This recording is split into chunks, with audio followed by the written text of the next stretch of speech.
السلام عليكم ورحمة الله وبركاته.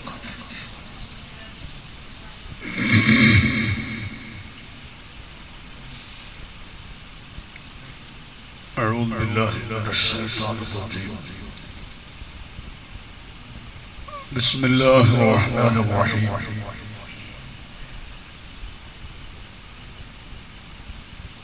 والذاكرين الله كثيرا والذاكرات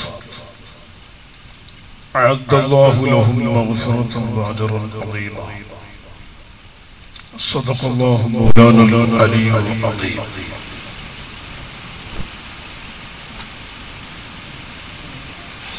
اللهم صل على سيدنا محمد وعلى آله وأصحاب سيدنا محمد وبارك وسلم عليه. ഏറ്റവും ബഹുമാനമുള്ള ഈ സ്ഥാപനത്തിന്റെ നേതൃത്വം സയ്യിദുനാ സാദാത്ത് തങ്ങൾ, മറ്റ് സയ്യിദന്മാരും ഉലമാക്കൾ, ഉമറാക്കൾ, മുതഅല്ലിമുകൾ, പരിശുദ്ധ സുന്നത്ത് ജമാഅത്തിന്റെ വിശ്വാസികളായ മുഅ്മിനുകൾ, മുഅ്മിനാത്തുകൾ,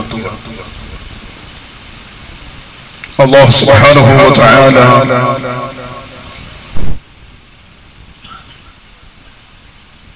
ഈ മജ്ലിസിന്റെ ബറകത്ത് കൊണ്ട്, സാദാത്തുകളുടെ അഹ്ലു ബൈത്തിന്റെ മഹത്വം കൊണ്ട്,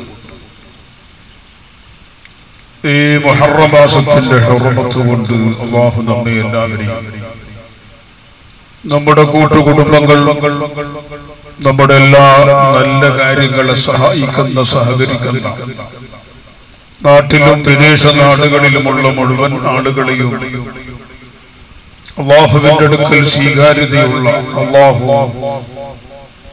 പൊരുത്തപ്പെടുന്ന സജ്ജനങ്ങളായ അടിമകളിൽ പെടുത്തി തിരുമാറാകട്ടെ. അവരുടെയും നമ്മുടെയും ശാരീരികമായ, മാനസികമായ, കുടുംബപരമായ, സാമ്പത്തികമായ എല്ലാ വിഷമങ്ങളും, ബുദ്ധിമുട്ടുകളും, കടബാധ്യതകളും, രോഗങ്ങളും ശഫയാക്കി ദുനിയാവിലും ആഖിറത്തിലും സലാമത്തിലും ഇസ്സത്തിലുമാക്കി തരട്ടെ. നമ്മുടെയും അവരുടെയും ഹയാത്തും മൗത്തും അല്ലാഹുവിന്റെ പൊരുത്തത്തിലാക്കി തരുമാറാകട്ടെ. നമ്മിൽ നിന്നും ഈ പറയപ്പെട്ടവരിൽ നിന്നും മരണപ്പെട്ടു എല്ലാവരുടെയും ഖബറുകൾ അല്ലാഹു സ്വർഗ്ഗമാക്കി കൊടുക്കട്ടെ. ആമീൻ.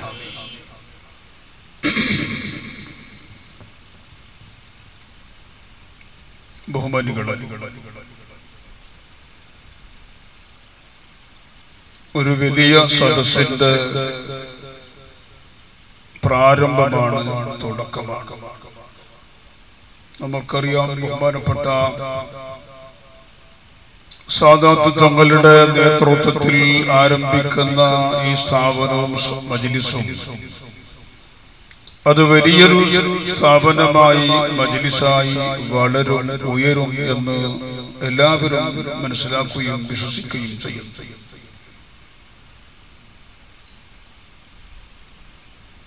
ഇവിടെ ബഹുമാനപ്പെട്ട തങ്ങൾ സ്വാഗതത്തിൽ ഉണർത്തിയതും ബഹുമാനപ്പെട്ട ബദരീകളെ തവസ്സുൽ ചെയ്തുകൊണ്ടുള്ള അസ്മാഉൽ ബദറിന്റെ മജ്ലിസും, ബഹുമാനപ്പെട്ട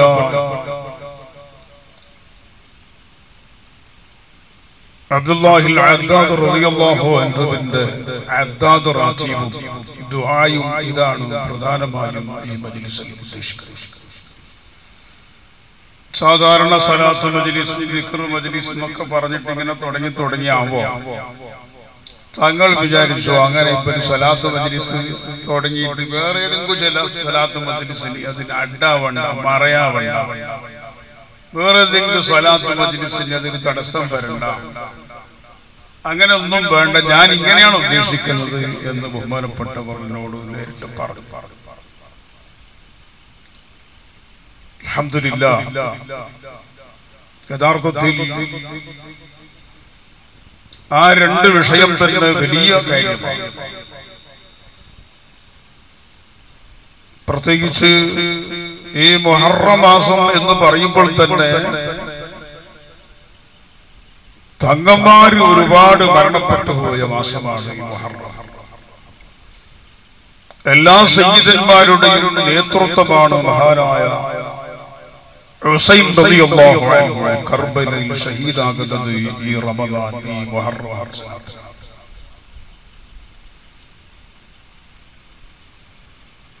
മുഹറം മാസത്തിൽ ഹുസൈൻ റളിയല്ലാഹു അൻഹു കർബലയിൽ ഷഹീദായതുകൊണ്ട് മുഹറം ഒരു ദുഃഖാചരണത്തിന്റെ മാസമാണ്.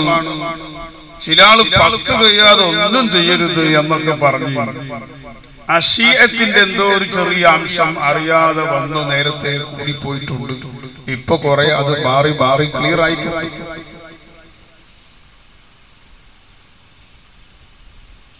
അത് ഷിയാകൾ ഉണ്ടാക്കി തീർത്തതാണ്.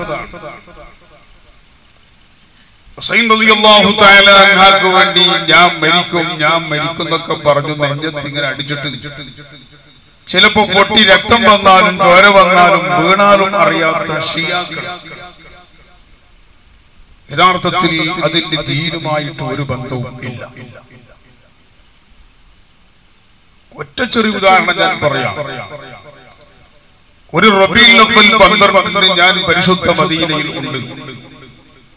പലപ്പോഴും റബീഉൽ അവ്വൽ 12 മദീനയിലെത്താൻ ആഗ്രഹിക്കാറും അവിടെ എത്താറുമുണ്ട്. അല്ലാഹു നമുക്കെല്ലാം പിന്നെയും തൗഫീഖ് നൽകട്ടെ.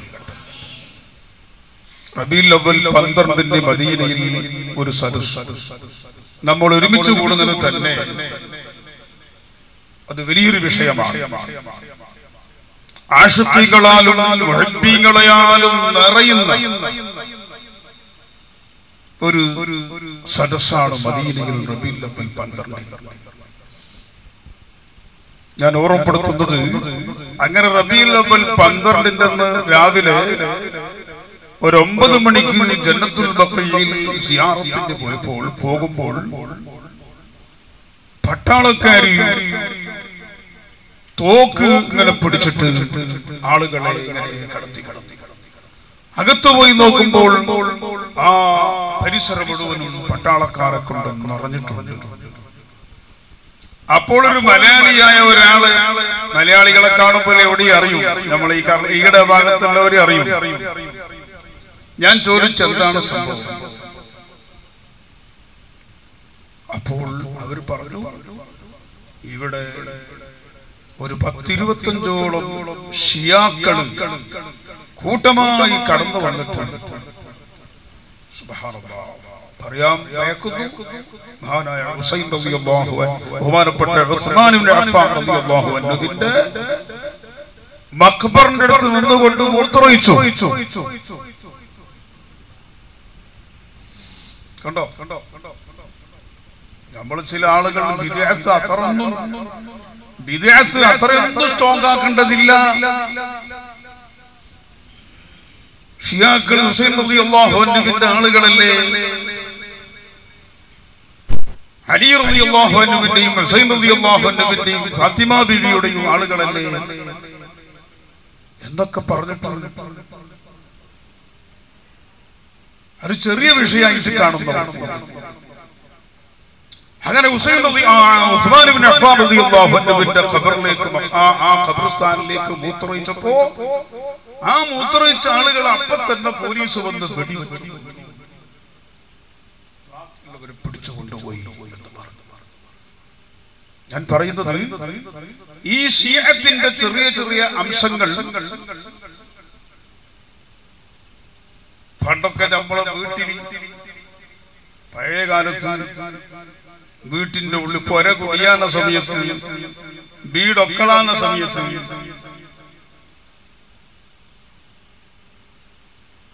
എന്താണ് ആ പൊരന്റെ ഉള്ളിലേക്കും മുറ്റത്തേക്കും ചാണം പഠിക്കും. സിമന്റ് ഇന്റർലോക്ക് ഒന്നും ആ കുലിക്കാപ്പ ഉണ്ടായിട്ടില്ല. സിമന്റ് ഉണ്ടോന്ന് അറിയില്ല, എടുക്കല്ലോ ഇന്റർലോക്ക് ഒന്നും പഠിച്ചിട്ടേ ഇല്ല.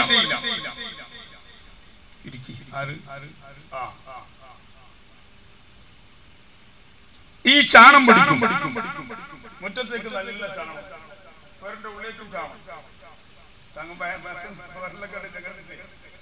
ഇപ്പോഴത്തെ ചെറുപ്പക്കാർക്ക് കണ്ടില്ല, അവർക്ക് ചാണെന്ന് പറഞ്ഞാൽ എന്തിനാണ് അറിയില്ല.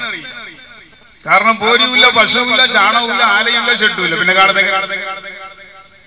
ഒരു കോയി എന്ന് പറഞ്ഞാൽ തന്നെ കണ്ടത് ഈ വെളുത്ത കോയിനെ മാത്രം, വേറെ കോയിന്റെ. അപ്പോ ഈ ചാണകം എവിടുന്ന് വന്നെന്ന് ചോദിച്ചാൽ സമുദായത്തിന്റെ ചിഹ്നമാണ്. അവരെ കൂടെ കറന്നുകൊണ്ട് ജീവിക്കുന്നവരായപ്പോൾ അത് നമ്മളും സ്വീകരിച്ചു.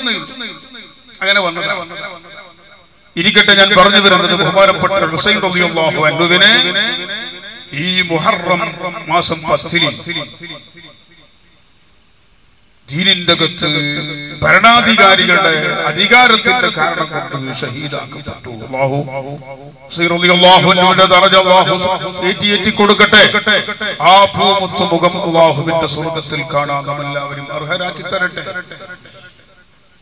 അതിനുശേഷം ഇപ്പുറം വന്നു നോക്കിയാൽ മുഹറം മാസത്തിൽ നിരവധി സാദാത്തുക്കൾ സയ്യിദന്മാർ മരണപ്പെട്ടതായി കാണാം.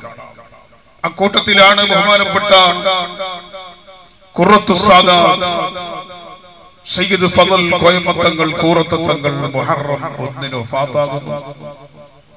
ഖൂറത്ത് തങ്ങളുമായി വലിയ ബന്ധം നമ്മളെ സാദാത്ത് തങ്ങളും ഞങ്ങളെല്ലാവരും കൂടെ ഉള്ളവരും ആണ്. ബഹുമാനപ്പെട്ട തങ്ങൾ ഈ മുഹറം 1 കഴിഞ്ഞ വർഷം മുഹറം 1 വളരെ പെടുന്നതിനായി രാത്രി വാല് കഴിഞ്ഞു. 1 മണി രാത്രി വീട്ടിലെത്തി. അന്ന് നടന്ന വാലിൽ പ്രസംഗിച്ചത് മരണം 7 സമയത്തും പെട്ടെന്ന് വരും എന്നാണ്. എല്ലാവരും കേട്ടി. 7 സമയത്തും മരണം വരും, എപ്പോഴും മരണത്തിന് ഒരുങ്ങിക്കോ എന്നാണ് അന്ന് കഴിഞ്ഞ മരിച്ച അന്നത്തെ ആ രാത്രി ബഹുമാനപ്പെട്ട തങ്ങൾ പ്രസംഗിച്ചത്. അത് രാത്രി പുറക്കെത്തുമ്പോ 1 മണി 2 മണി ആയിന്നാ പറയുന്നത്. ദുആയിലും കുറെ മരണത്തിനെ പറ്റിട്ട് എന്നെ ദ്വാരത്തു. ബഹുമാനപ്പെട്ട തങ്ങള് 8 മണിയാകും മരണത്തിലേക്കുള്ള ഒരുക്കായി. പിന്നെ ഭാര്യയോടും ബന്ധപ്പെട്ടവരോടും പറഞ്ഞു. ചുരുക്കി പറഞ്ഞാൽ 9 മണിയാകുമ്പോൾ എല്ലാം സംഭവിച്ചു കഴിഞ്ഞു. നമുക്കാർക്കും തന്നെ വിശ്വസിക്കാൻ കഴിയാത്ത, ആരെടുത്ത് വിളിച്ചാലും ഇങ്ങോട്ട് ചോദിക്കുന്ന, അങ്ങനെ പറയുന്നത് കേൾക്കുന്നുണ്ട്. ശരിയാണോ ഉസ്താദേ, ശരിയാണോ എന്നല്ലാണ്ട് ശരിയാണെന്ന് ആരും പറയുന്നു അല്ല. അങ്ങനെ എപ്പോഴും ബഹുമാനപ്പെട്ടവർ ഞാൻ കൂടെ പല സദസ്സുകളിലും ബഹുമാനപ്പെട്ടവർ പഠിച്ചവനെ ആർക്കും ബുദ്ധിമുട്ടാക്കിയിട്ട് ഞങ്ങളെ നീ കിടത്തിട്ട് പരീക്ഷിച്ചിട്ട് നീ മരിപ്പിച്ചിട്ടുണ്ടാവുക. ആർക്കും ഞങ്ങളെ കൊണ്ട് കിടന്നിട്ട് ബുദ്ധിമുട്ട് നീ ആക്കിയിട്ടുണ്ടാവുക. ആസ്പത്രിയിൽ മരിപ്പിച്ചിട്ടുണ്ടാവുക, ഐസിയിൽ മരിപ്പിച്ചിട്ടുണ്ടാവുക. ആ ദുആയാണ് ബഹുമാനപ്പെട്ട തങ്ങളുടെ. അല്ലാഹു നമ്മളെയും അവരെയെല്ലാം അല്ലാഹുവിന്റെ സ്വർഗ്ഗത്തിൽ ഒരുമിച്ച് കൂട്ടിത്തരട്ടെ. മാത്രമല്ല, പലരും ആശുപത്രിയിൽ രോഗികളെ കൊണ്ടുപോകണ്ട, ആശുപത്രിയിൽ കൊണ്ടുപോകണ്ട, നീ മരിക്കാനാകുമ്പോ അവിടെ മരിക്കണ്ട, വീട്ടിൽ തന്നെ മരിച്ചോട്ടെ, നീ എന്തിനു കൊണ്ടോണ്ടെന്ന് പറയും. അപ്പൊ ചില ആളുകളൊക്കെ മനുഷ്യന്മാരെ ആശുപത്രിയിൽ കൊണ്ടിട്ട് മരുന്നാക്കുന്നതിന് അങ്ങെതിര് എന്ന് വരെ ചില ആളുകൾ തെറ്റിദ്ധരിച്ച് പറഞ്ഞവരുണ്ട്. നിങ്ങൾ നോക്ക്, ആ ആഗ്രഹം പോലെ ജനങ്ങളോട് പറഞ്ഞതുപോലെ തന്നെ ബഹുമാനപ്പെട്ട തങ്ങള് വഫാത്താകുന്നത് ഏതെങ്കിലും സന്ദർഭത്തിൽ ആരെങ്കിലും ആശുപത്രിയിൽ കൊണ്ടുപോയിരുന്നെങ്കിൽ ശത്രുക്കളൊക്കെ പറയുമായിരുന്നു, സുന്നത്ത് ജമാഅത്തിന്റെ എതിരാളികൾ പറയുമായിരുന്നു, ആരും കൊണ്ടോണ്ടെന്ന് പറഞ്ഞ തങ്ങൾ അവസാന ആശുപത്രിയിൽ എത്തിയില്ലേ, രക്ഷില്ലേ. നമ്മളൊക്കെ പറഞ്ഞു നോക്കി അങ്ങനെ പരിഹസിക്കുമാര് നമ്മളോട്. ബഹുമാനപ്പെട്ട തങ്ങള് ചെറിയ ആ ക്ഷീണം കണ്ടപ്പോ പറഞ്ഞു പോലെ ആശുപത്രി ഒന്നും കൊണ്ടുപോകണ്ട, ആശുപത്രിയിൽ പോണ്ട, ഞാൻ മരിക്കാനായി, മരണത്തിലേക്കുള്ള ഒരുക്കാണ്. അവിടെ കുറെ കാര്യങ്ങൾ പറഞ്ഞിട്ടുണ്ട്. അത് കുടുംബമായിട്ട് ഞാൻ നേരിട്ട് ബന്ധപ്പെട്ട് അറിഞ്ഞ വിഷയം. ഞാനത് നീട്ടി പറയുന്നില്ല. അല്ലാഹു നമ്മളെ എല്ലാവരുടെയും മരണവും ആരെയും ഹക്കടപാടാക്കിയില്ലാതെ, ആരോടും പകയും ചതിയും വഞ്ചനയും ഇല്ലാതെ അല്ലാഹു പൊരുത്തപ്പെട്ട നിലക്ക് ഈ ഭൂമി ലോകത്ത് ജീവിച്ച് വീട്ടുകാർക്കും നാട്ടുകാർക്കും ആർക്കും തന്നെ നമ്മളെ കൊണ്ട് പ്രയാസമില്ലാതെ പരിപൂർണ ഈമാൻ കിട്ടി വളരെ സന്തോഷത്തോടെ ഈ ലോകത്ത് ഉറപ്പിലേക്ക് മടങ്ങിപ്പോകാൻ അല്ലാഹു നമ്മളെ എല്ലാവരെയും അർഹരാക്കി തരട്ടെ. അതിനെല്ലാം കൂടിയാണ് ഈ സദസ്സും ഈ സ്ഥാപനവും. ബഹുമാനപ്പെട്ട തങ്ങളോട് സംസാരിക്കുമ്പോൾ തങ്ങൾ എന്നോട് പറഞ്ഞൊരു വാക്ക്, പറയുന്നവർക്ക് ഇഷ്ടമുണ്ടോ ഇല്ലയെന്ന് ഞാൻ അറിയില്ല, എന്നാലും എന്റെ ജീവിതത്തിനും എന്റെ കുടുംബത്തിനും ഭാര്യ മക്കൾക്കും ജീവിക്കാനുള്ള വഴി ഞാൻ ഉണ്ടാക്കിയിട്ടുണ്ട്. ഇപ്പൊ എന്നോട് പറഞ്ഞു, ഇത് എനിക്ക് സ്വന്തം ഉണ്ടാക്കിയതാണ്, ഇതെനിക്ക് സ്വന്തം ഉണ്ടാക്കിയതാണ്, എനിക്ക് സ്വന്തം എടുത്തോളം ഞാൻ ഉണ്ടാക്കിയില്ല, ഇതെനിക്ക് സ്വന്തം ഉണ്ടാക്കിയതാണ്. എനിക്കെന്തെങ്കിലും വേണ്ടേ എന്ന് പറഞ്ഞാൽ എന്റെ ആഖിറത്തിന് വേണ്ടി, എന്റെ ആഖിറത്തിന് വേണ്ടി എനിക്ക് മണ്ണിന്റെ അടിയിൽ 6 അടി മണ്ണിൽ കിടന്നാൽ ആ കിടന്നതിന് ശേഷം എന്റെ റബ്ബിന്റെ അടുക്കലുള്ള സ്വീകാര്യത എനിക്ക് വർദ്ധിച്ചുകൊണ്ടേയിരിക്കണമെങ്കിൽ ഇതുപോലുള്ള സ്ഥാപനം. മഹാന്മാരൊക്കെ മരണപ്പെട്ടു കഴിഞ്ഞാൽ ജീവിതകാലത്തുള്ളതിനേക്കാളും അവർക്കുള്ള പവർ, അവർക്കുള്ള കറാമത്തുകൾ, മഹത്വങ്ങൾ കൂടി കൂടി വരുന്നു. എന്താണത് കാരണം?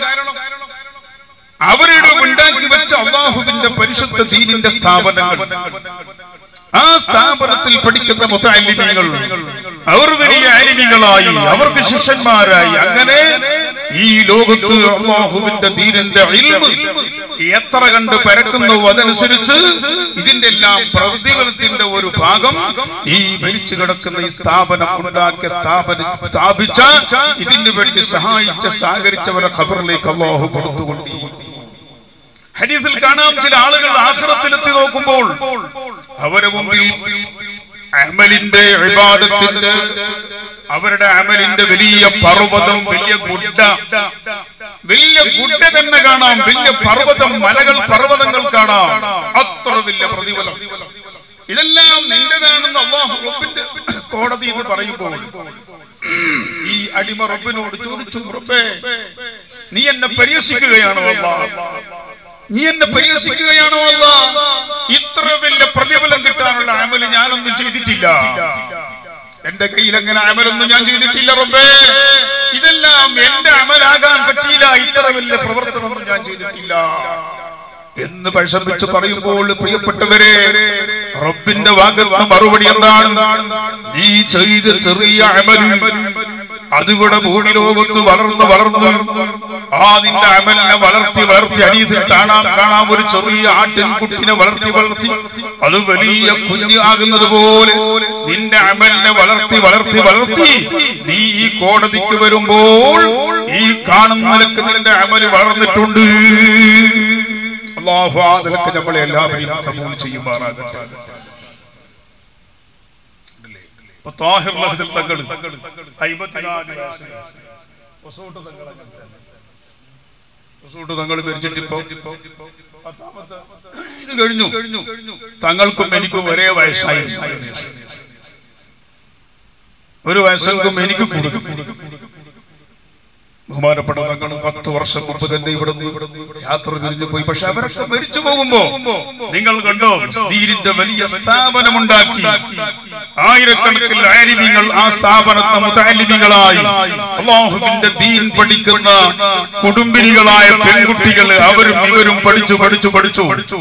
ഇപ്പോൾ നമ്മൊന്ന് പൊസോട്ട് ഭാഗത്തേക്ക് അസർവേഷം ഒരു സ്കൂൾ വിട്ട സമയത്തൊന്ന് പോയാൽ വസങ്കടി ജംഗ്ഷൻ മുതൽ മഞ്ചേശ്വരം വരെ റോഡ് സൈഡ് മുഴുവൻ കറുത്തിട്ട് കാണും. ഇതെന്താ?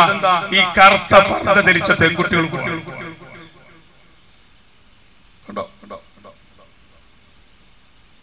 മുഴുവൻ നടന്നു പോകുന്ന പരിസരത്ത് നടന്നു പോകണം. പെൺകുട്ടികൾ ബസ് അധികം കയറുന്നില്ല, പരിസരത്ത് മുഴുവൻ നിറഞ്ഞു കാണും. ഞാൻ പറഞ്ഞു വരുന്നത് ബഹുമാനപ്പെട്ട സാദാത്ത് തങ്ങൾ ഇതെല്ലാം വീക്ഷിച്ചപ്പോൾ ബഹുമാനപ്പെട്ട തങ്ങൾക്ക് അല്ലാഹു തആല മനസ്സിൽ യശ്റഅ് സദ്റഹു, ശുദ്ധ ഖുർആൻ പറഞ്ഞില്ലേ, റബ്ബിശ്റഅ് ലി സദ്രി എന്ന് പറഞ്ഞില്ലേ, ആ ഖൽബിലുണ്ടാകുന്ന ശുറൂഅ് അതാണ് ഇങ്ങനെ തങ്ങൾ പ്രേരിപ്പിച്ചത്. അൽഹംദുലില്ലാഹ് ഈ നാട്ടിന്റെ പരിസരത്തുള്ള ആലിമീങ്ങളും സാദാത്തുക്കളെല്ലാം ബഹുമാനപ്പെട്ട തങ്ങളോടൊപ്പം ഈ വിഷയത്തിൽ ഒന്നിച്ച് അർഹമർ റഹീമായ അല്ലാഹു ഈ നമ്മളെ ഒരുമിച്ച് കൂടിയതുപോലെ അല്ലാഹുവിന്റെ സ്വർഗ്ഗത്തിൽ നമ്മളെ എല്ലാവരെയും അല്ലാഹു ഒരുമിച്ച് കൂട്ടി തരട്ടെ.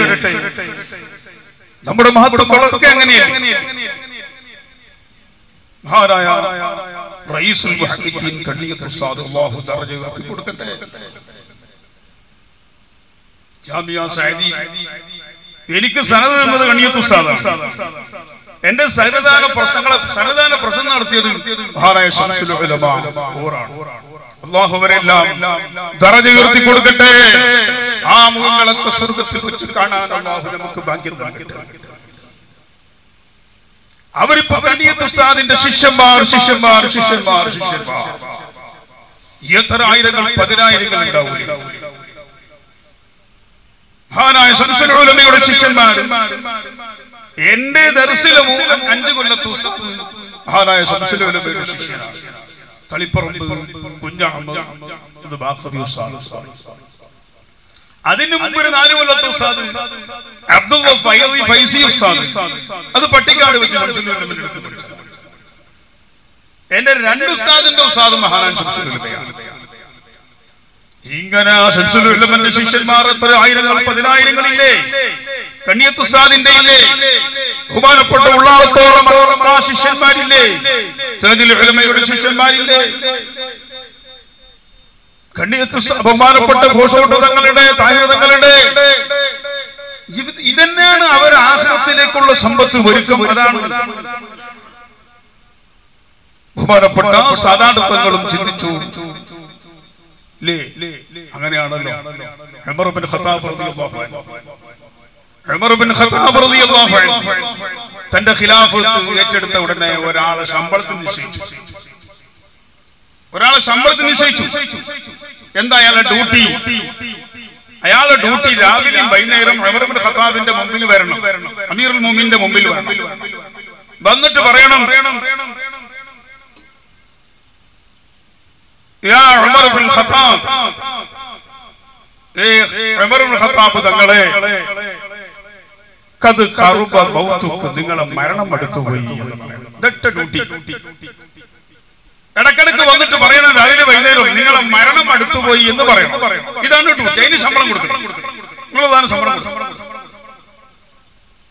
ഓരോരുത്തരുടെ പണി കണ്ടില്ല. ഞമ്മതിന്റെ നേരെ ആക്കാൻ വേണ്ടി ഒരാളെ നിശ്ചയിക്കും. നീ ഇപ്പൊ ഒന്ന് മരിക്കാൻ അയക്കാൻ പറയാൻ വേണ്ടി ഒരാളെ നിശ്ചയിക്കും. അല്ല ചേരാ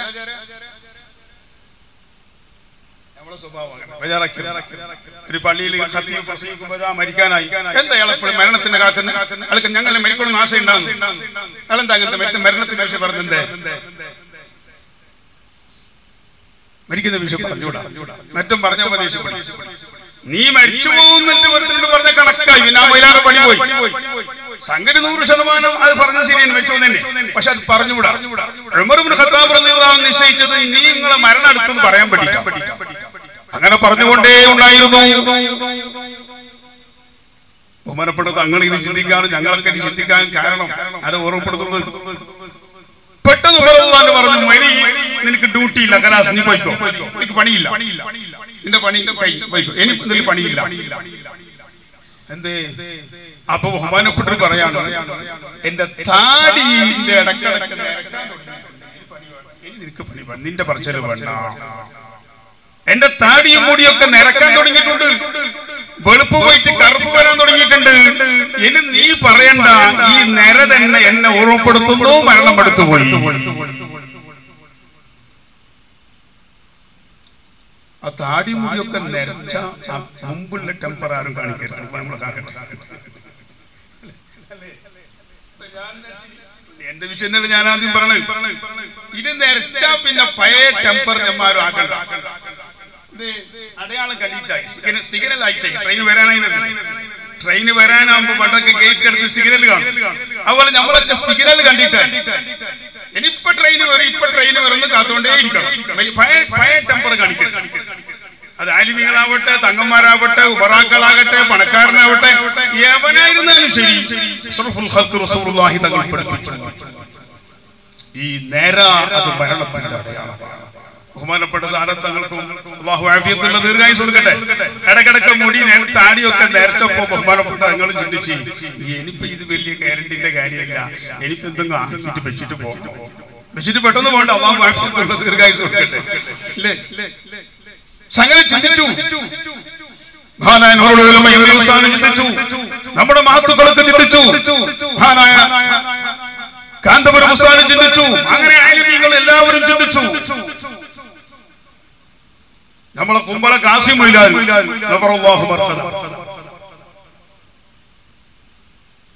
ഞങ്ങളെപ്പോഴും വലിയ സ്നേഹത്തിലാണ്. അപ്പൊ എന്റെ പറഞ്ഞു, സൈൻസാലി സമസ്ത രണ്ടായാലും ഞമ്മക്ക് വിഷയമില്ല, ഞമ്മ തന്നെയാണ്. അല്ലാഹു അവരെ നമ്മളൊക്കെ സ്വർഗ്ഗത്തിൽ കൊണ്ടുപോകട്ടെ. 9 അറഫന്റെ ദിവസമാണ് അദ്ദേഹം മരിക്കും.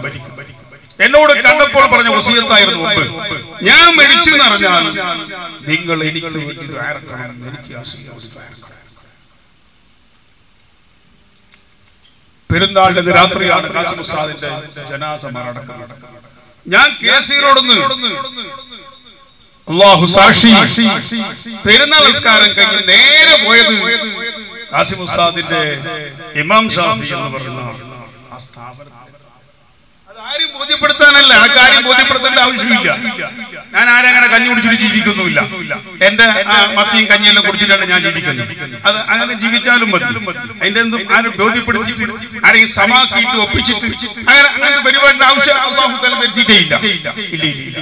അത് മഹാന്മാരെ പറഞ്ഞു അല്ലേ? മഹാനായ ശംസുൽ ഉലമ പട്ടിക്കാട് കോളേജിൽ നിന്ന് വന്നിട്ട് പൂച്ചക്കാട് മുദരിസായ സമയത്ത് ഒപ്പളെ കൊണ്ട് 5 കൊല്ലം ഓതിയ എന്നെ ബഹുമാനപ്പെട്ട എന്റെ ഉസ്താദ് ശംസുൽ ഉലമ കൊണ്ടു. കണ്ടപ്പോ തന്നെ ഞാൻ പേടിച്ചു പറിച്ചു. ആ ഹൈബത്തിലാണ് ഇരിക്കുന്നത്. ഇപ്പൊ ഉസ്താദ് കൊണ്ടുപോയിട്ട് എന്റെ ദർസിൽ പഠിക്കുന്ന കുട്ടിയാണ്, ഹുസൈനാണ് എന്നൊക്കെ പറഞ്ഞിട്ട് ബദ്രിപ്പിക്കാൻ കൊണ്ടുപോയതാണ്. അപ്പനോട് ചോദിച്ചു, കുട്ടി എന്താ ഓതുന്നു? അപ്പനും ഞാൻ പേടിച്ചിട്ട് ചേച്ചവനെ പിടിച്ചു. ഈ പറയുന്ന ശംസുൽ ഉലമ അങ്ങനെ നമ്മൾ പറഞ്ഞു, അതല്ല കണ്ടാലേ അറിയൂ. അപ്പൊ ഞാൻ പറഞ്ഞു അൽഫി ബത്വൽമീനും തഫ്സീറും. അപ്പോ എന്റെ ഉസ്താദ് നോക്കി പറഞ്ഞു, ഒന്നുകൂടി ഇപ്പൊ അൽഫിയും ബത്വലും തഫ്സീർ ഓതിക്കൂടാ, അൽഫിയും ബത്വലും വരുമ്പോ തഫ്സീർ ഓതിക്കൂടാ. എന്താ ഓതി കൊടുത്തിന് ഇപ്പോഴും മിഷ്കാത്തും ഉണ്ട്, അത് പറയാൻ പെട്ടതാണ്. പിന്നെ കണക്കാക്കി. അപ്പൊ എന്നോട് പറഞ്ഞു, അൽഫി ഓതുന്നുണ്ടോ? ഓതി. എത്ര? അപ്പൊ പറഞ്ഞു, അമ്മാക്ക മഹ്മ, എല്ലാം ഓർമ്മയുണ്ട്. അമ്മാക്ക മഹ്മായകു ബിൻ ശൈഇൻ വഫാ ലിതിൽ ബിതിൽബിഹാ ഉജൂബൻ ഉലിഫാ. ഈ ബൈത്ത് ശംസുൽ ഉലമ പാടുന്നു. ഈ പാടലോടുകൂടി ഞാൻ പേടിച്ചെന്നറിയും. എന്റെ അർത്ഥം എന്നെ കൊണ്ട് അർത്ഥം മൗലവിമാർക്ക് അറിയാലോ, എന്നെ കൊണ്ട് അർത്ഥം വെപ്പിച്ചിട്ട് എന്നോട് ഈ വിഷയം ചോദിച്ചേക്കണ്ട. എന്തോ അല്ലാഹു തആല ഓരോ മഹത്തുക്കളല്ലേ, മുതഅല്ലിമായ എന്റെ കൽബോറ് കണ്ടിട്ടുണ്ടാവും. ഞാൻ പേടിച്ചുപോയി. അപ്പൊ പറഞ്ഞു, ഇതിന് ചില ആളുകൾ അർത്ഥം വെക്കുന്ന അമ്മയാകുന്നതൊക്കെ മഹ്മായക്കുമീശയിനെ പോലെയാണ്, വലക്കനെ പോലെയാണ്, അങ്ങനല്ല ഇതർത്ഥം എന്ന് പറഞ്ഞിട്ട് ആ ബൈത്തിന്റെ ഒരു വിശദീകരണം. അല്ലാഹു അവരുടെ ഇൽമ കൊണ്ട് അല്ലാഹു നമുക്കും നമ്മളെ മക്കൾക്കും അല്ലാഹു ഇൽമ തരട്ടെ. ഞാൻ ഓർമ്മപ്പെടുത്തുന്നത്, ഇവിടെ നമുക്ക് മരണത്തിന് ശേഷം ഉപകരിക്കുന്ന ഒരു സദസ്സാണ്, സ്ഥാപനമാണ് ബഹുമാനപ്പെട്ട സാദാത്തുൽ നമുക്കുണ്ടാക്കി തന്നിട്ടുള്ളത്. ഈ സദസ്സിൽ വരുന്ന ആണുങ്ങളും പെണ്ണുങ്ങളും, ബഹുമാനപ്പെട്ട തങ്ങൾ പറഞ്ഞു, പെണ്ണുങ്ങൾ വരുന്നത് ഇവിടെ ഒരു ഉത്ബോധനം ഉണ്ടാവും എല്ലാ ക്ലാസ്സിലും. ഉത്ബോധനം ഇല്ലാത്ത സ്ഥലത്തേക്ക് പെണ്ണുങ്ങൾ വരാൻ നമുക്ക് അനുവാദമില്ല. മുതലക്കും ദിക്റിനും മുതലക്കും സലാത്തിനും പെണ്ണുങ്ങൾക്ക് നമ്മൾ എവിടെയും അനുവാദം കൊടുത്തിട്ടേ ഇല്ല. മഹാനായ ഉള്ളാളത്തൂർ അല്ലാഹു ദറജ ഉയർത്തി കൊടുക്കട്ടെ.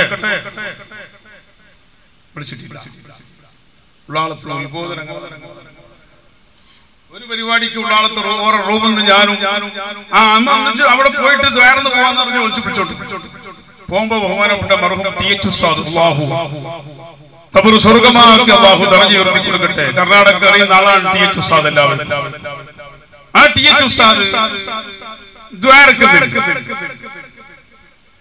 ആരോ പൈസ കൊടുത്തിട്ട് 313 രൂപ കൊടുത്തിട്ട് ദ്വാരക്കും.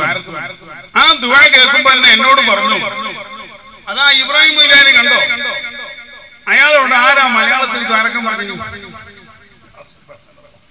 മലയാളത്തിൽ ദ്വാരക്കാൻ അയാളോട് ആരാ പറഞ്ഞു? ഞാൻ അന്ന് ഇത് തുടങ്ങുമ്പോ തന്നെ പറഞ്ഞിരുന്നു, വേണ്ട, ഇത് തുടങ്ങിയാൽ നിങ്ങൾ ഇതിന്റെ കാശിന്റെ പിന്നാലെ പോകും, പൈസന്റെ പിന്നാലെ നിങ്ങൾ പോകും. ഞാനന്ന് പറഞ്ഞത് അതുകൊണ്ടാണ് ഇത്ര കാലം തുടങ്ങാതിരുന്നത്. ഇപ്പൊ കണ്ടോ മലയാളത്തിൽ ദ്വാരക്കുന്നത്, ഓനെ ഞാൻ തല്ലും. അല്ലാഹു സാക്ഷി പറയാം, ഓനെ ഞാൻ തല്ലും. എനിക്ക് ഓടിയിട്ട് പോയിട്ട് പറഞ്ഞാൽ നിർത്തി. കാരണം ഞാൻ മൂപ്പരെ കൂടെ പോയി ആരും കാണുന്നില്ല, ഉറപ്പാണ് തന്നെ. അങ്ങനെ പോയി അതിനോട് പള്ളിന്റെ ഉള്ളിൽ പുറത്തെ പള്ളിന്റെ ഉള്ളിൽ പുറത്തെ പള്ളിന്റെ ആടെ ആളെ കേറുമ്പോൾ പറഞ്ഞു നിർത്തിയിട്ട് ഞാൻ അവനെ തല്ലും. അങ്ങനെ കേറി അപ്പൊ നിർത്തി. കേറി ഇടനെ ഇടത്തേക്ക് രണ്ടടി അടിച്ചിട്ടുണ്ട്. നിന്നോട് ആരാ മലയാളത്തിൽ പറഞ്ഞു നീ 311 കൊണ്ട് കളിക്കല്ലേ, നീ ഇന്ന് ഞാൻ എടുക്കുന്ന പള്ളി. അങ്ങനെ കുറച്ച് പെണ്ണുങ്ങൾ സിയാറത്തിന് വന്ന പെണ്ണുങ്ങൾ ദിക്റിന് വന്ന പെണ്ണുങ്ങളല്ല, അവരെ കണ്ടിരുന്നു. അതും ബൈക്കിൽ പറഞ്ഞു ഒറ്റ പെണ്ണും ഇവിടെ ദിക്റിന് വരാൻ പാടില്ല. എനങ്ങാനും ദിക്റിന് ഇവിടെ പെണ്ണുങ്ങളെ കണ്ടാൽ നിങ്ങളെ മറന്നിട്ട് പോകാൻ കഴിയില്ല, നിങ്ങളും പോകെ തടയപ്പെടും, സൂക്ഷിച്ചോ, ഒരൊറ്റ പെണ്ണും വരാൻ. അല്ലാഹുവിനൊക്കെ ദറജ ഉയർത്തി കൊടുക്കട്ടെ. ആള് കൊത്ത് സോപ്പിട്ട് മിനുക്കിയിട്ട് ഇവിടെ ജീവിക്കാതെ റബ്ബിനെ മാത്രം മുൻപിൽ കണ്ടുകൊണ്ട് ജീവിച്ച മഹത്വം. അതാണ് മഹാന്മാർ. പേടിച്ചുപോയി പെണ്ണുങ്ങളൊക്കെ പിന്നെ ആ ഭാഗത്ത് വന്നിട്ടില്ല. ഇവിടെ ബഹുമാനപ്പെട്ട തങ്ങൾ ഉണർത്തി, നാളെ എന്തെങ്കിലും ഫിത്ന ആരെങ്കിലും പറയാൻ നിൽക്കണ്ട, ഇവിടെ ഉത്ബോധനം ഉണ്ടാകും. ഒരു അരമണിക്കൂർ 3/4 മണിക്കൂർ. ആ ഉത്ബോധനം കേട്ട് അത് കഴിഞ്ഞപ്പോഴായിരുന്ന സരസിൽ നിന്ന് പോകും. വേറെ ഒരു ഉദ്ദേശം ഇതിലില്ല എന്ന് ബഹുമാനപ്പെട്ടവർ പറഞ്ഞു. കാരണം അത് സ്ഥാപിക്കുന്നവർ തന്നെയാണ് പറയുന്നത്. മൊത്തത്തിൽ ഞാൻ ഓർമ്മപ്പെടുത്തുന്നത് ഇതെല്ലാം ആഖിറത്തിലേക്ക് വേണ്ടിയുള്ള മരണം മുമ്പിൽ കണ്ടുള്ള ഒരുക്കങ്ങളാണ് നമ്മളെല്ലാവരും നടത്തുന്നത്. ബഹുമാനപ്പെട്ട തങ്ങൾക്ക് മാത്രമല്ല, ഈ മജ്‌ലിസിലേക്ക് വരുന്ന നിങ്ങൾക്കെല്ലാം നിങ്ങളുടെ ജീവിതകാലത്തും മരണശേഷവും നിങ്ങൾക്ക് ഈ മജ്‌ലിസിൽ നിന്ന് പ്രാർത്ഥന ദുആ കൊണ്ട് കിട്ടിക്കൊണ്ടേയിരിക്കും. അല്ലാഹുവേ, ഈ മജ്‌ലിസിന്റെ തുടക്കം മുതൽ മരണം വരെ ആരൊക്കെ ഇവിടെ വന്ന് ഈ മജ്‌ലിസിൽ എത്തിയിട്ടുണ്ടോ അവർക്കെല്ലാം നീ പുറത്തു കൊടുക്കണം, അവരെ ഖബർ സ്വർഗ്ഗമാക്കണമെന്ന് എല്ലാ മാസത്തിന്റെ മജ്‌ലിസിൽ ദുആ പ്രിയപ്പെട്ടവരെ, നമ്മുടെ ഖബറിലേക്ക് അല്ലാഹു സുബ്ഹാനഹു വ തആല എത്തിച്ചു തരും. അഷ്റഫുൽ ഖൽഖ് സല്ലല്ലാഹു അലൈഹി വസല്ലം തങ്ങൾ ഇമാം മുസ്ലിം റളിയല്ലാഹു അൻഹു ഉദ്ധരിച്ച ഹദീസിൽ കാണാം, അൽ മയ്യിത്തു ഫിൽ ഖബരി, ഒരു ഖബറിൽ കിടക്കുന്ന മയ്യിത്ത് കൽ ഗരീഖി ഫിൽ മാ, വെള്ളത്തിൽ മുങ്ങി തടോട്ടും മേൽപോട്ടും വെള്ളത്തിൽ ഒരാൾ വീണ്ടും മുങ്ങുന്നവനെ പോലെയാണ് എന്ന് പറഞ്ഞാൽ ആ വെള്ളത്തിൽ മുങ്ങുന്ന മനുഷ്യൻ എന്തെങ്കിലും ഒരു പിടിക്കാൻ ഒരു കയറ് കിട്ടുമോ, എന്തെങ്കിലും കിട്ടി രക്ഷപ്പെടാൻ കഴിയോ എന്ന് പറഞ്ഞെന്തെങ്കിലും കിട്ടുന്നുണ്ടോ? ആ കിണറിന്റെ ആ വെള്ളത്തിന്റെ ചുറ്റുഭാഗത്ത് എന്തെങ്കിലും വേറുകളുണ്ടോ, വള്ളികളുണ്ടോ, കയറുകളുണ്ടോ, എന്തെങ്കിലും ഉണ്ടോ എന്ന് നോക്കുന്നത് പോലെ ഈ മരണപ്പെട്ട ഖബറിൽ കിടക്കുന്ന ആള് അവരെ കുടുംബത്തും അവരുമായി ബന്ധപ്പെട്ടവരിന്നിട്ട് എന്തെങ്കിലും ഖബറിലേക്ക് കിട്ടുന്നുണ്ടോ എന്ന് പറഞ്ഞ് കാത്തുകൊണ്ടേയിരിക്കും. ഇവിടെ എത്ര അമൽ ചെയ്തിട്ട് പോയാലും, എന്ത് വലിയ അമൽ ചെയ്തു പോയാലും എനിക്കതൊക്കെ മതി എന്ന് പറയാൻ കഴിയില്ല. നമ്മുടെ മഹത്തുക്കൾ അങ്ങനെയാണ് പറഞ്ഞത്. ബഹുമാനപ്പെട്ട സുഫിയാൻ സൗരി റളിയല്ലാഹു അൻഹു അസറിന് ശേഷം പള്ളിന്റെ കോലായിൽ നിന്നിട്ട് ഇങ്ങനെ കരയും.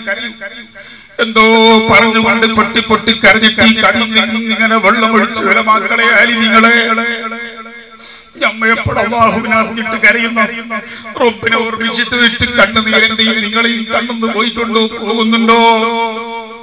നമ്മളൊക്കെ അങ്ങനെ മനസ്സിൽ വിചാരിക്കാറില്ലേ, ഞാൻ കുറെ അലിമാണ്, ഞാൻ കുറെ നേതൃത്വമാണ്, ഞാൻ അങ്ങനെയാണ് ഇങ്ങനെയാണെന്നൊക്കെ തോന്നിപ്പോകുന്നു. അല്ലാഹു നമ്മളൊക്കെ കാക്കട്ടെ.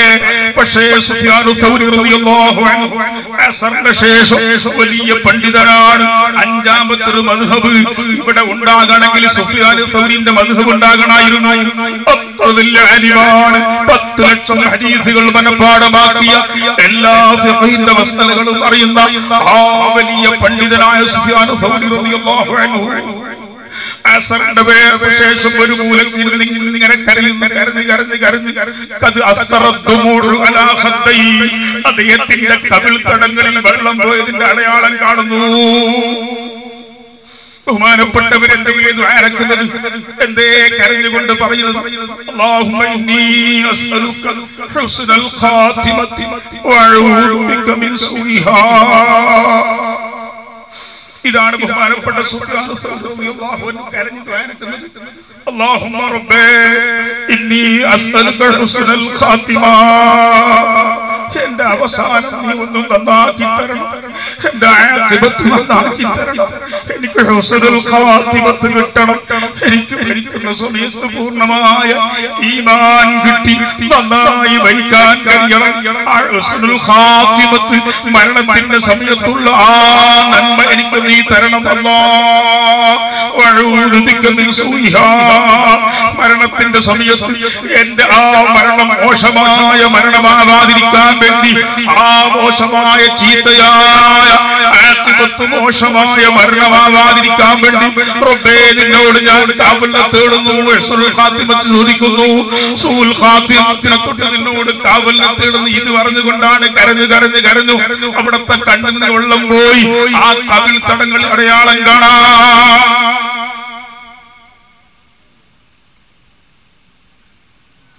അങ്ങനെ വല്ല ധൈര്യവും പറയുന്നെങ്കിൽ കരയാതെ എന്റെ ആഖിറം ഉറപ്പാണെന്ന് പറയെങ്കിൽ അവർ പറയണ്ടേ? തഫ്സീർ സാബി നോക്കിയാൽ അലിമിലേക്ക് കാണും. ആണ് അബൂബക്കർ സിദ്ദീഖ് റളിയല്ലാഹു അൻഹു കരഞ്ഞു കരഞ്ഞു കരഞ്ഞു കരഞ്ഞു കരഞ്ഞു. എന്തേ സിദ്ദീഖ് റളിയല്ലാഹു അൻഹു പറയുന്നത്? ലാ ആമനു മക്റല്ലാഹ്,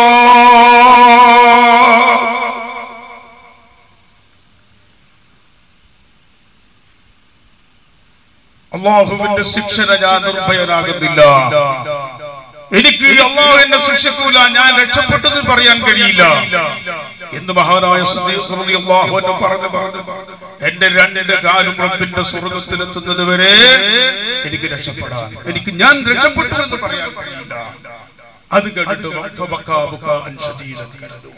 അതുകൊണ്ട് നമ്മൾ ഇൻഷാ അല്ലാഹ് ഇത്ര മജ്‌ലിസുകൾ സംഘടിപ്പിക്കുന്നതും ഇവിടെ വരുന്നതും മഹാനായ അബ്ദുല്ലാഹിൽ അദ്ദാദ് റളിയല്ലാഹു അൻഹു അവർ ആയത്താക്കി ചൊല്ലിയ നമുക്ക് ഏൽപ്പിച്ചു തന്ന അദ്ദാദ് റാത്തീബ് നമ്മൾ പള്ളിയിലൊക്കെ ചൊല്ലുന്നുണ്ട്.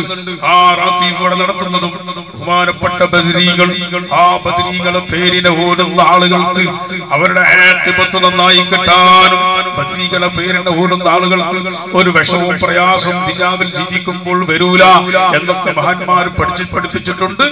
ആ നിലക്ക് ഇൻഷാ അല്ലാഹ് ആ ബദരീകളിലൂടെ നമുക്ക് വലിയ രക്ഷ കിട്ടാനും അബ്ദുല്ലാഹിൽ അദ്ദാദ് റളിയല്ലാഹു അൻഹു ബാനബി കബീലിൽപ്പെട്ട ബഹുമാനപ്പെട്ട സാധാരണ തങ്ങളുടെ വാപ്പമാര അവരുടെ കബീലയും ബാനബിയാണ്. ആ നിലക്ക് ഈ മഹത്തുക്കളെല്ലാം കൂട്ടിപ്പിടിച്ചുകൊണ്ട് നമ്മുടെ ലക്ഷ്യം ദുനിയാവുണ്ടാക്കലല്ല, പണമുണ്ടാക്കലല്ല, മുതലാളിമാരെയോ പൈസക്കാരെയോ കയ്യിലാക്കാൻ വേണ്ടിയോ കുറെ വേറെ പെണ്ണുങ്ങളെ ആ സ്വർണം പിടിച്ചെടുക്കാൻ വേണ്ടിയോ വേറെ ദുനിയാവിന് വേണ്ടിയോ ഒന്നും അല്ല. അതൊക്കെ അവരെല്ലാം ആഖിറത്തിൽ വിശ്വാസമുള്ളവർ കൊടുക്കുന്നവരെപ്പോഴും കൊടുക്കും. ഇൻഷാ അല്ലാഹ് ഈ മജ്‌ലിസ് കൊണ്ട് ഉദ്ദേശിക്കുന്നത് എല്ലാവർക്കും ആത്മീയമായ ഒരു മാറ്റമുണ്ടായി ഖൽബ് നന്നാക്കി ആഖിറം രക്ഷപ്പെടുന്നവരിൽ പെടാനും അവസാനം ഈമാൻ കെട്ടി മരിക്കുന്ന അവസ്ഥക്കെത്താനുള്ള ഉത്ബോധനങ്ങളും സദസ്സുകളുമാണ് ബഹുമാനപ്പെട്ട സയ്യിദുനാ സാദാത്ത് തങ്ങൾ ആഗ്രഹിക്കുന്നത്. റഹ്മാൻ റഹീമായ അൽ മലിക്കുൽ ജബ്ബാറായ അല്ലാഹു ആ നിലക്ക് തങ്ങൾ ആഗ്രഹിക്കുന്നത് പോലെ തങ്ങളുടെ ദുനിയാവിന്റെ എല്ലാ കാര്യങ്ങളും വിശാലമായി തുറന്നു കിട്ടാനും ആഖിറത്തിലേക്ക് വലിയൊരു സമ്പത്തായി ഈ സ്ഥാപനം വളർത്താനുള്ള എല്ലാ വഴികളും ബഹുമാനപ്പെട്ടവർക്ക് അല്ലാഹു തുറന്നു കൊടുക്കുമാറാകട്ടെ. ആ സത്യം മനസ്സിലാക്കി തങ്ങളെ കൂടെ നിൽക്കാനും സഹായിക്കാനും സഹകരിക്കാനും എല്ലാവർക്കും അല്ലാഹു തൗഫീഖ് നൽകി തരുമാറാകട്ടെ. ഈ സദസ്സ് ഈ പരിസരത്തുള്ള എല്ലാ സുന്നത്ത് ജമാഅത്തിന്റെ വിശ്വാസികൾ മുഅ്മിനീങ്ങൾക്ക് ഫലവത്താകുന്ന ആണ് പെണ്ണുങ്ങൾക്ക് ഫലവത്താകുന്ന അവർ ആഖിറം രക്ഷപ്പെടുത്താവുന്ന നിലക്കുള്ള ഒരു മജ്‌ലിസായി അല്ലാഹു നിലനിർത്തി തരുമാറാകട്ടെ. എല്ലാ ഷർറുകളിൽ നിന്നും അല്ലാഹു ഈ മജ്‌ലിസെയും സ്ഥാപനത്തെയും നമ്മയും കുടുംബത്തെയും അല്ലാഹു കാക്കുമാറാകട്ടെ. ബഹുമാനപ്പെട്ട തങ്ങളുടെ പിതാവ് മുംബൈന്റെ അടുത്തുള്ള ആജുബലങ്കിലാണ് ബഹുമാനപ്പെട്ട തങ്ങളെ വഫാത്തായി കിടക്കുന്നത്. അല്ലാഹു തആല അവരുടെ ദറജ ഉയർത്തി കൊടുക്കട്ടെ. അവർക്കുള്ള ബറക്കത്ത് കൊണ്ട് ബഹുമാനപ്പെട്ട തങ്ങൾക്കും തങ്ങളുടെ കുടുംബത്തിനും ഈ സ്ഥാപനത്തിനും നമുക്കെല്ലാം അല്ലാഹു വലിയ ബറക്കത്തും ഐശ്വര്യവും റാഹത്തും ആഫിയത്തും സലാമത്തും നൽകി അനുഗ്രഹിക്കുമാറാകട്ടെ. അതുപോലെ ബഹുമാനപ്പെട്ട സയ്യിദുനാ ഖുറസാനാത്ത് തങ്ങളും അതുപോലെ താജുൽ ഉലമ തങ്ങൾ ശംസുൽ ഉലമ കണ്ണിയത്ത് ഉസ്താദ് ഉലമ എന്നീ ഉസ്താദ് അങ്ങനെ തുടങ്ങി നമ്മുടെ മശായിഖന്മാർ മരണപ്പെട്ടുപോയ നമ്മുടെ മാതാപിതാക്കൾ കുടുംബങ്ങൾ എല്ലാവരോടൊപ്പം അല്ലാഹു ജന്നാത്തുൻ നഈമിൽ നമ്മളെ ഒരുമിച്ച് കൂട്ടി തരുമാറാകട്ടെ എന്ന് ദുആ ചെയ്തുകൊണ്ട് നിങ്ങളെല്ലാവരും സാധുവായ എനിക്ക് വേണ്ടി ദുആ ചെയ്യണമെന്ന് വസിയത്ത് ചെയ്തു നിർത്തുന്നു. അസ്സലാമു അലൈക്കും വറഹ്മത്തുള്ളാഹി വബറകാതുഹു.